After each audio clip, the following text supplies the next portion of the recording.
Okay, hi guys. So before I begin, you're gonna hear my daughter in the background because she's actually in the dining room. Dining room is right next to me, and she has on her headsets and a tablet. So I made her put headsets on because it's like if I cuss here and there, I don't want her to hear me. So she's gonna be making all types of cute noises like that in the background.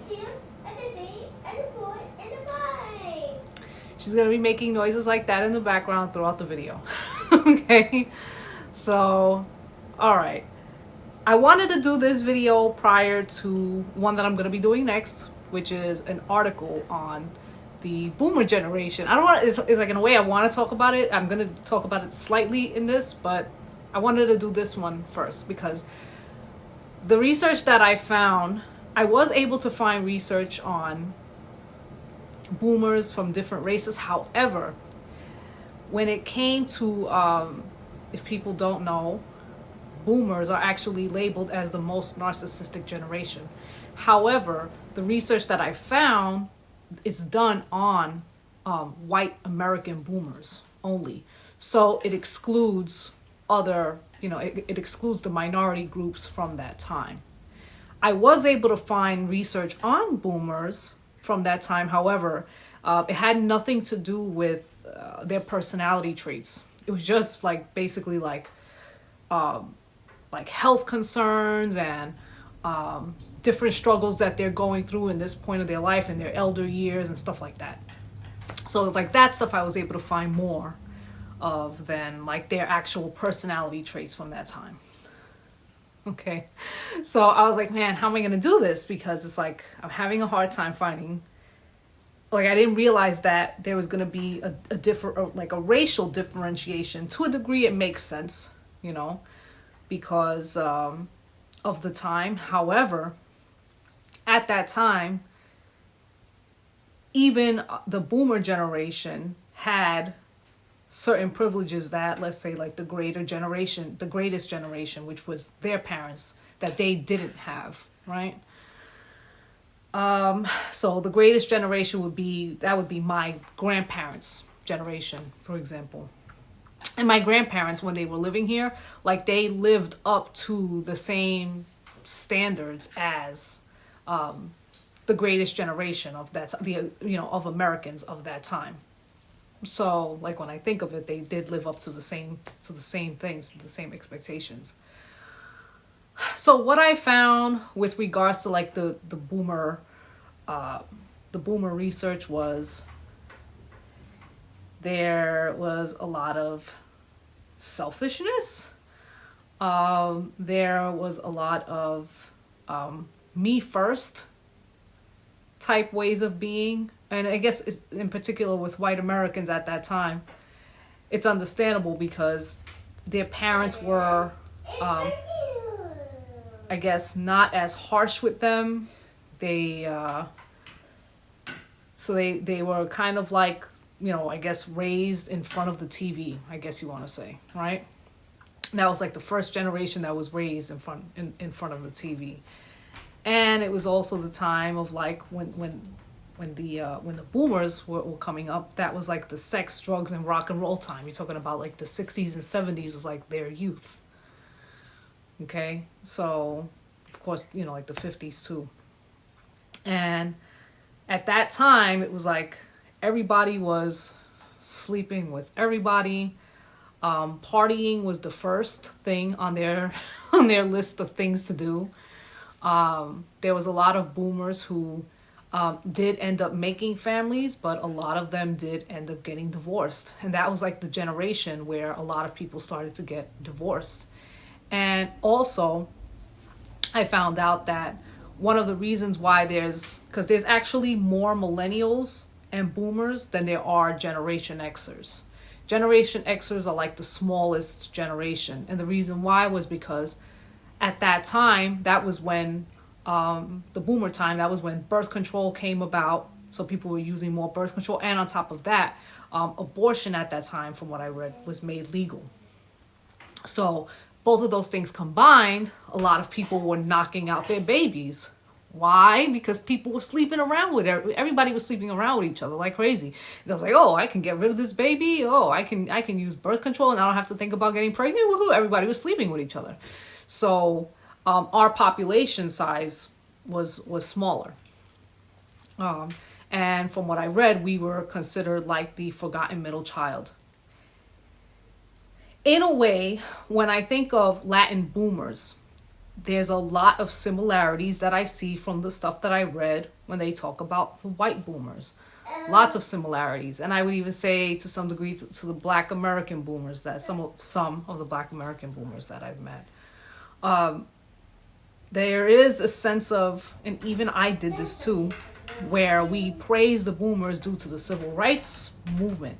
However, from what I read, and I will be talking about that in the next video, the boomers, for the most part, it had to be like the oldest of the boomers in order for them to like make any change during that time, because most of the boomers were way too young when the civil rights movement was really up and about. So they weren't necessarily the ones or the generation who really impacted the civil rights movement, from what I read. So that was like that was like a trip to me. I was like, oh wow.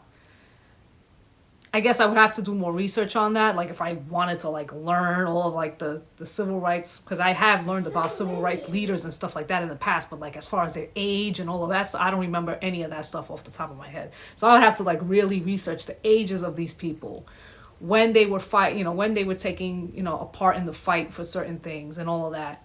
And then I would have to be able to determine more from that point. Right? But the one thing that I will say is that, unfortunately, when I think of like the boomer generation, I can't help but think of how they dropped the ball. And then I think of, the crack era. I think of the era that I grew up in. And because they were so used to that partying lifestyle, it was very easy for them to transition into the crack era with no problem. And that was around the time where there was a bunch of divorces that started to take place. There was a lot of people that I knew growing up whose, whether it would be their father or their mother, who would completely abandon their family, their children's, their husbands, wives, or whatever, just to go out and do drugs, or just to be out there because they were a heroin addict or a crack addict. As a matter of fact, I think I might leave. There's a documentary that I found about, and it was even done in Bushwick, Brooklyn, New York. And like that's the area that I'm from. Like I see the blocks that they showed in that documentary, and I'm like, it's so cringeworthy, because it's like, I remember when the streets used to look bad like that, and millennials are not going to remember that. Millennials are not going to remember that. If you guys grew up in the New York City area, you're not going to remember the trains being just filled with nothing but graffiti and garbage. They don't remember any of that. That was before their time. They were too young for that. Because by the time they were old enough to be riding the trains, things were cleaned up. And the trains are still gross. Don't get me. But nowhere near. You guys have no idea how bad. It was so much more disgusting. And again, like I said, I'm going to leave a documentary that I found in the description box so you guys could see it. If you guys don't remember it, and the people that will remember it are going to be people within my age range or older than me, that maybe grew up in the New York City area, they're going to be, yeah, I remember when New York was like that. So those are the only people that are going to be like that. For the millennials, you guys might be like, holy crap, just making a lot of noise. Like, I didn't know it was that bad, or I thought that, you guys were exaggerating, which I think a lot of millennials think that we exaggerate about everything. Like, oh, I don't know. That's the impression that I get. But I think that comes, no offense to the millennials that are watching. I'm not saying every single millennial is like that, or every millennial that watches me is like that. I'm not going to say that. And I'm also not going to say that all Gen Xers are, that there's no narcissists or people with narcissistic tendencies that are Gen Xers. Because yes, there are, because I've met plenty of them. So I'm not going to say that either. But I guess what the research was showing was that we are the ones that have like the least of the tendencies or the least of that type of personality disorder as in comparison to the millennials and the Xers. And I think for the millennials, a lot of it also has to do with the rise in social media and the time that you guys came up. Like me, for example, like I don't like social media. Like I have this channel and that's it. Like I have Instagram that I barely go on Instagram. It's just pictures of my kid, my husband. There's people that want to follow me from YouTube. I don't want you following me. No offense to nobody. But like, no. Like I don't trust you motherfuckers on here. Especially like with stuff that's happened to me in the past on here. No, like for what? And what do you want to do? See pictures of my kid? Like, yeah, you're not going to see much. I really don't post much. You're not going to see much. I barely go on there. Always getting stuff from people to follow and I never accept it. I think I've even got stuff from family members and I didn't accept. I was like, oops, sorry. And I didn't accept it and I didn't accept it in time. And I'm telling you, I'm not good with social media. I don't like it. But I could see why, like, if there is narcissistic type tendencies with somebody, how social media will enhance those things, right? Constantly posting selfies, constantly like needing to see what somebody else is doing and trying to one up somebody and having to paint this perfect image of the perfect life out on social media. So I could see how that could just make that personality, it could just, that's not the word that I want to use, make it, I don't know if I want to say make it worse, but like, I guess to a degree it would be making it worse. I don't know. She sounds cute, at least. All right, at least she sounds cute. I don't know what she's. Okay, it's one of her. It's a Dora Explorer game that she has on the tablet. That's what she's playing right now. So, yeah. So, what else? I think, like when I think of like like when I think of the crack era, in a way, it's like. Fine, like I understand when it comes to drugs, when it comes to addiction, because I even took courses on that in school because I was so interested in that, and I did really good in those courses too, even though they're like science-y related, and I feel like I'm so terrible at math and science, but for some reason with those I did really well. One of the things that you learn about is how drugs, how certain drugs, how they affect people. How drugs like, let's say, heroin and crack are like basically to a degree, heroin is like almost to the degree of breathing. Like that's how much your body ends up needing it, right? So I try to be, when I think of people who abandon their entire families, I try to think like, okay, it's a survival thing, and their need to survive is to go out there and to continue doing that drug, because without that drug they feel like they can't survive, or their body feels like it can't survive, right?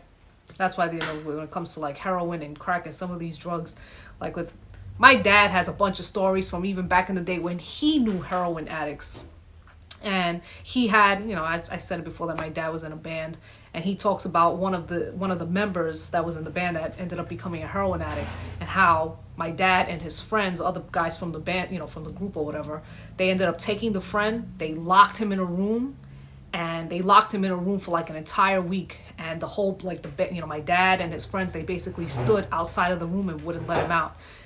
The guy, it was really graphic, like he said that the guy, there was poop everywhere, there was piss everywhere, because they locked him in the room. They wouldn't let him out. And it was for him to kick the habit. And in order for you to kick the habit, it's like you have to be void of everything. All they did was, my dad said, was give him candy, like chocolate candy, like a bunch of candy. And that was all he was living on, was candy the whole week. The guy ended up kicking the habit. So he did end up getting clean. Unfortunately, the guy relapsed. He passed away. There's tons of stories like that, though. Sorry. There's really not much. I can't tell her to like shh, to lower her voice, because she's not going to hear me because of headsets. But yeah, like, and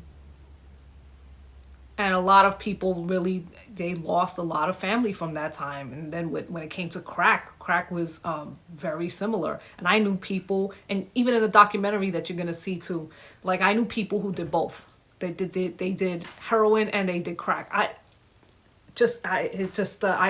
When I think of it, I'm like, oh my God, like, because one does one thing to your body. One is basically an upper and the other one is a downer. And basically heroin is the downer, crack is the upper. So there was people that I knew who would use one to do one thing to be able to perform or to calm down, and then they would use the crack as a means to like keep themselves up and to be able to do whether it would be going to work, because some of these people work and everything, and they do both of these drugs. So you had those type of people too. You had people who were in the streets and were prostituting themselves, women and men, okay? And, just for that stuff. And then you had people who worked a regular job, then they managed to work for a brief amount, because a lot of times these people couldn't stay sustaining their job for a long period of time, but they would manage to work for a decent amount of time doing both drugs and balancing both drugs, both crazy addictions at the same time. A lot of boomers did those things, okay? There were Xers who did follow suit, but a lot of that was the boomer generation.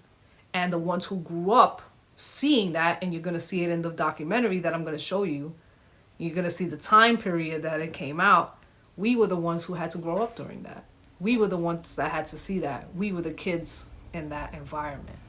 And I say that, and I use myself as an example, but at the same time, I'm also speaking in regards to other Gen Xers who know what it is that I'm saying is true, who were there at that time, whether they were living in New York or living in the South or living in the West Coast, because that was plaguing the entire country at the time.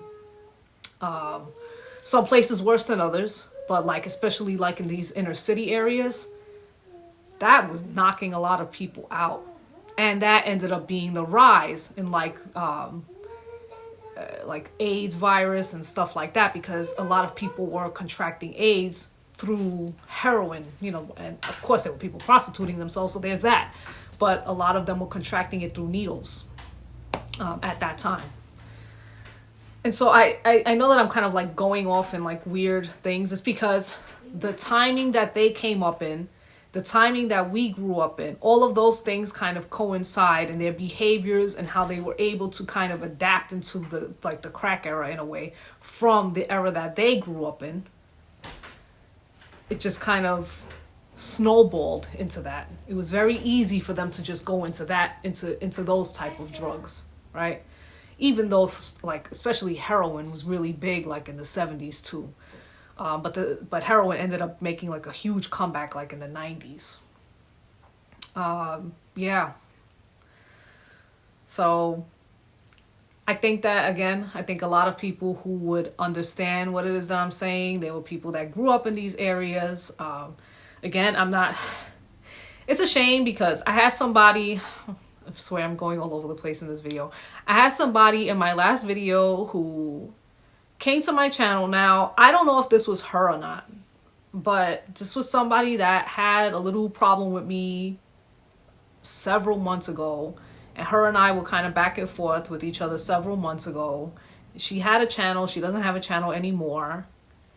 And she left a comment that it came across really condescending, and it was almost as if, did you not understand what I was trying to do with the purpose of that video? It was I was still trying to be nice with her, and I was also, because she was asking me a question, I was still accepting accountability for something, but she was still kind of well, why didn't this want to make you do better? And why doesn't this want to, why didn't you want to do this better in your life? I went through this. I know we're two different people.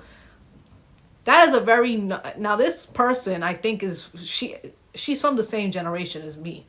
I don't know whether she's older than me or younger than me. I have no idea. But she's from the same generation as me, but she wasn't born here. And I noticed that there is a lot of also narcissistic type tendencies with people that were born in Latin America. I'm sorry, guys. I know that people are going to be like, what? Come on. Latin people, you guys ought to know that the arrogance in Latin America is real, okay? And they pass that stuff down to our generations too. So I don't want to hear it. They pass it down to the American Latin people too. I don't want to hear it. You guys know there's the arrogance is there, and a lot of that arrogance and thinking that you're better than somebody else and a lot of that is, a lot of those are narcissistic type traits. So deal with it. You're either gonna deal with it or you're not, you millennials that may not agree with me, okay? When she had like this, there was like a tone in what she was writing that was like, well, I did this and I did that and blah, blah, blah, and you should, it made me want to do better. Don't you think it didn't make you want to do better? And in my mind, I'm like, I ended up pretty decent in life. Like, I mean, I could have been a surgeon. I could have been way better than I am now. But this person is acting like I'm like living like a bum in the streets. It's like, shit, like we just bought a house. We're doing okay. My husband is going for his master's degree right now at Columbia. We're all right. Like, chill out, chick. Seriously, Anyhow,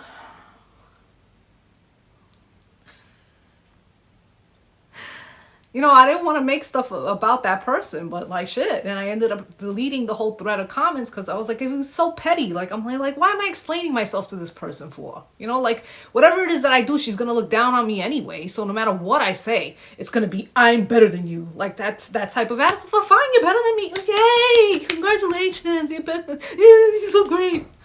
Like, God, like, is that what you want? You want a cookie? Like, seriously. What is it with these people online with this holier than thou attitude? That narcissistic holier than thou attitude is rampant in social media, rampant on YouTube. Ugh. Oh my God. It's like, it's one thing to be like when I, because I'm here talking about all of this narcissism. I'm talking about the crack era. I'm talking about boomers. I'm talking about, the free love era, the 60s and the 70s. And when I talk about these things, it's like, I don't think I'm better than anybody. Only thing that I did to the best of my ability was the stuff that I saw growing up, the neighborhood that I grew up in. It was, okay, I don't want this for my life in the future. I don't know how it is that I'm going to get out of this, but I'm going to do my damn best and try. And that's all I did. I didn't think I was like better than everybody, but I was like, I'm strong enough to be like, I don't want that, and I've been offered stuff too in my lifetime. I've been offered drugs in my lifetime. The most I did was pot. Woo.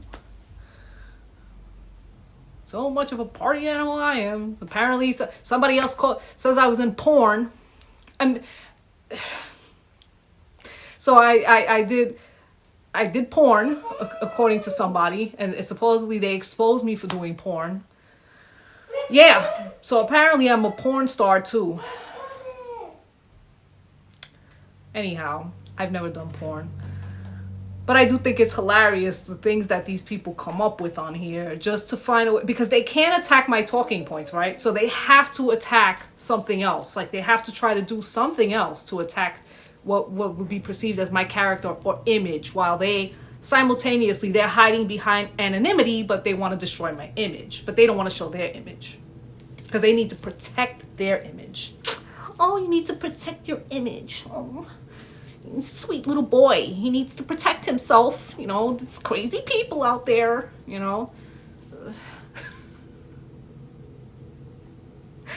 I say, yeah, I did porn. If the girl's hot, I did porn. That's what I'll say. I'll be like, yeah, she's hot. Yeah, I did it. Yep, that's me. Sure. She wants me to, I think the screen froze on her or something. And I'm like refusing to fix it for her right now. This went everywhere. All right. This video went everywhere. I hope it was somewhat entertaining. It probably wasn't.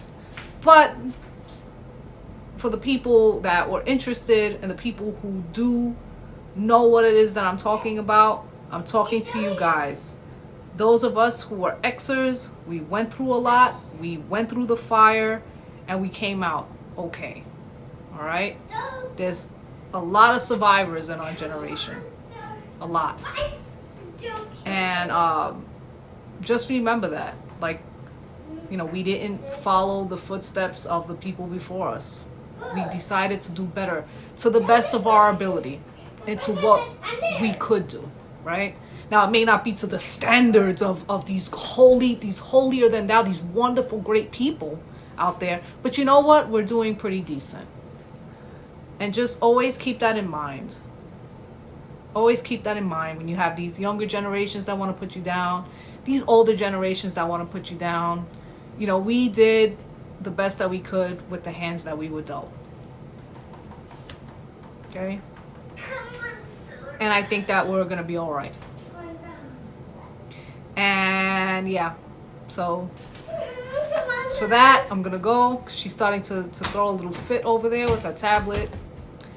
So I think I have to go remedy this situation before she's like throws it on the floor, breaks it or something.